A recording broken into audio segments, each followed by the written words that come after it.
Hi guys! For today's video ay magluluto ako ng seafood. Yes! Dahil Nice! seafoods kami, bumili kami ng seafoods, magluluto ako. Tara, simulan na natin. At meron nga pala kami ditong alimasag guys. Wow! Tingnan naman guys kung gaano ka nice. Nice naman tingnan yan. At saka meron din kami shrimp. Mga kalahating kilo na shrimp. At mga 1 kilo na tahong. At saka iba-blanch muna natin yan guys bago natin lutuin. Para madali lang siya lutuin mamaya. Unahin ko muna i-blanch dyan yung ating hipon. Yan. Pag okay na yan guys, hahanguin na natin yan. Yes. At yan na nga guys, okay na siya. Lalagay na natin siya sa isang lagayan. Yan. At isusunod ko na din dyan i-blanch yung ating mga crabs. Yes. Naku, ang lalaki ng mga crabs na yan guys. Tingnan nyo. Ang sarap na kainin pero hindi pa pwede kasi hindi pa yan luto. At hinanong ko na rin yan guys sa isang lagayan. Nalagyan na natin sa isang lagayan guys. Yan. At syempre, yung panghuli ay yung ating tahong. Yan. Mild lang yung pagkaka-blanch dapat guys. Kasi pag na-overcook siya, mas lalo siyang liliit yung laman niya. Magliliitan yan. At yan na nga guys, hinango ko na rin yung ating mga tahong. Nilagay ko na rin yan dyan sa isang lagayan. At syempre guys, kailangan na natin siyang lutuin sa isang mainit na kawali. Naglagay ako ng mga 1/4 cup na butter. Then, pag okay na yung butter natin, ilagay natin yung ating diniktik na bawang until mag golden brown. Yan kasi gagawa tayo ng seafood garlic. Yan. At naglagay ako ng shrimp na cubes. Then nag-add din ako ng pamintang pino. Yan. Pag okay na yung ating bawang, ay naglagay ako ng Mountain Dew. Mountain Dew kasi ginagamit yan guys para manamis-tamis yung ating ginagawa.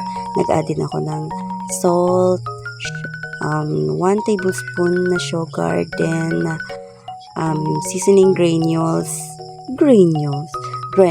then nag-add ako ang oyster sauce. Then mekos-mekos lang natin yan guys. Then pag okay na, kumulo na yung ating ginagawa, para sa inyo okay na siya, then ilalagay natin yung ating mga sahog. Yun yung ating crabs. Yan.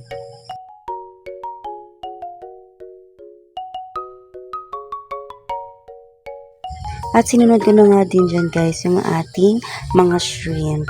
Then, imikos-mikos lang natin yan guys. Hanggang sa mag-combine yung ating mga sabaw sa ating niluluto.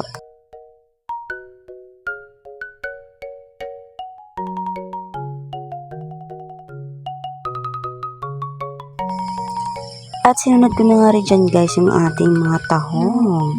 Nako guys, napaka-yummy na niya. Tingnan. Ang sarap-sarap na tingnan guys. Pero hindi pa siya pwedeng tikman kasi hindi pa siya gaano kaluto guys. Yan. Mikos-mikos na natin yan guys. At hintayin natin na magbawas yung ating sabaw. Pag medyo okay na yung sabaw natin guys, yun hanguin na natin siya. At finally guys, yan na ang ating final look ng ating niluto. Hey guys! Ito na ating luto guys. Tingnan naman kung gaano kasarap itong ating seafood.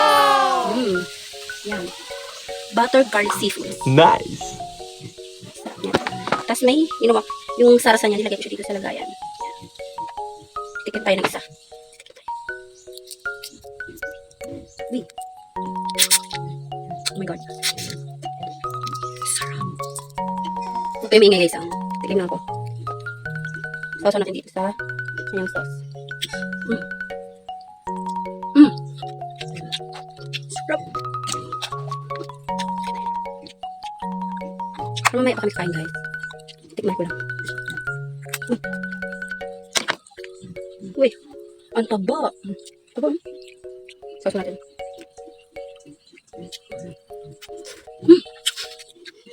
Sarap. Bye-bye. See you later in my mukbang. Bye-bye.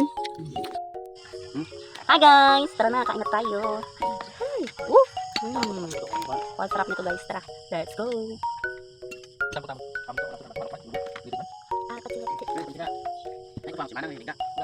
panyo?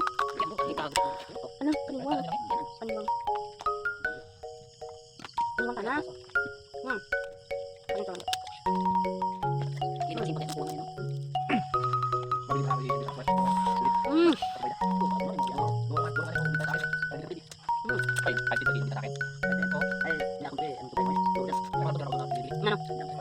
Gimana ba?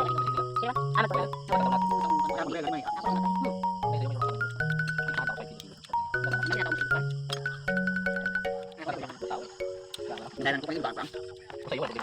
Dari naman tempat.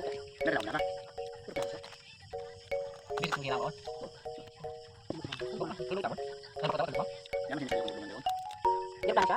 Lumis sila pa no?